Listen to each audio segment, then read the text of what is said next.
రాజన్న సిరిసిల్ల జిల్లా వేములవాడ నియోజకవర్గానికి నీళ్లందించే కలికోట సూరమ్మ ప్రాజెక్టు పనులను వెంటనే చేపట్టాలని టీపీసీసీ కార్యనిర్వాహక అధ్యక్షుడు పొన్నం ప్రభాకర్ డిమాండ్ చేశారు. నియోజకవర్గ కాంగ్రెస్ ఇన్ఛార్జ్ ఆది శ్రీనివాస్తో కలిసి ప్రాజెక్టు పునాది రాయి వద్ద ఆందోళన చేశారు. సుమారు 46,000 ఎకరాలకు నీరందించి ఈ ప్రాజెక్టుకు శంకుస్థాపన చేసి నేటికి 3 ఏళ్లు గడిచిందని పొన్నం తెలిపారు. ప్రాజెక్టు పనుల గురించి అడగాల్సిన ఎమ్మెల్యే 2 ఏళ్ల నుంచి అందుబాటులో లేకుండా పోయారని విమర్శించారు. ఎమ్మెల్యే ఇంటి బిడ్డే అనుకుంటే జర్మనీకి ఇంటల్లుడిలా మారిపోయారని ఎద్దేవా చేశారు. రాజకీయాలకు అతీతంగా రైతులను ఆదుకునే ప్రయత్నం చేయాలని పొన్నం కోరారు. త్వరలో ప్రాజెక్టు పనులు ప్రారంభించకపోతే జూలై 22న చలో జగిత్యాల కార్యక్రమం చేపడతామని హెచ్చరించారు. లేచినప్పటి నుంచి రాజకీయాలే కాకుండా గెలిపించిన ప్రజలకు కొంత సమయం కేటాయించాలని కరీంనగర్ ఎంపీ బీజేపీ రాష్ట్ర అధ్యక్షుడు బండి సంజయ్ పొన్నం సూచించారు.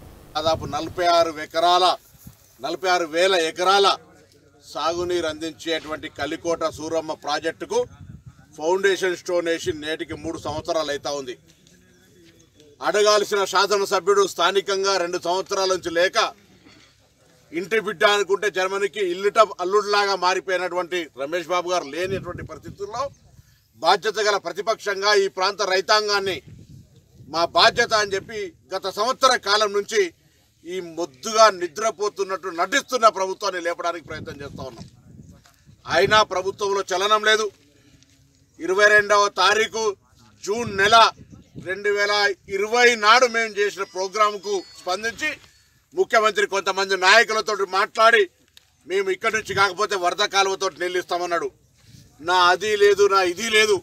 మేము ఈ సందర్భంగా ఈ శిలాఫలకం సాక్షిగా అడుగుతా ఉన్నాం. మంత్రి గారు, ముఖ్యమంత్రి గారు, జిల్లా నాయకులు, టీఆర్ఎస్ పార్టీ నాయకులు ఈ శిలాఫలకం ఫౌండేషన్ స్టోన్ సాక్షిగా ఈ కుడి ఎడమ కాలువల ద్వారా కతలాపూర్ మేడిపల్లి రైతాంగానికి 46,000 ఎకరాల సాగునీరు అందిస్తారా, చేతనైతే కాదా అని అడుగుతూ ఉన్నాం.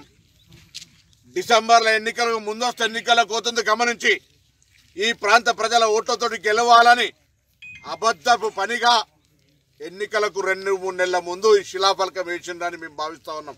కానట్టయితే ఈ 3 సంవత్సరాలు ఎందుకు పనులు జరుగుతలేవో ఈ ప్రాంత ప్రజలకు చెప్పమని కోరుతా ఉన్నాం.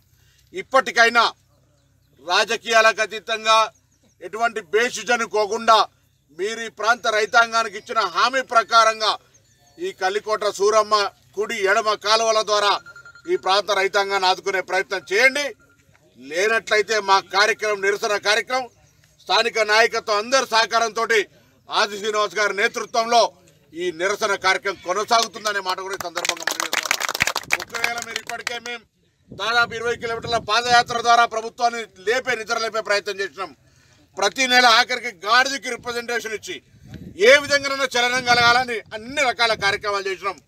లేనట్లయితే వచ్చే నెల 22 నాడా కరోనా పరిస్థితులు దృష్టిలో పెట్టుకొని లేదా ఇంకో నెల 22 నాడా చలో జగిత్యాల కార్యక్రమాన్ని కూడా తీసుకుంటామనే మాట మనం చేస్తాం. ఈ ప్రాంత రైతాంగం గమనించండి. ఈ ప్రాంతం ఈ యొక్క కుడి ఎడమల కాలువల కింద నాకు ఆది శ్రీనివాస్ గారికి భూమిలే.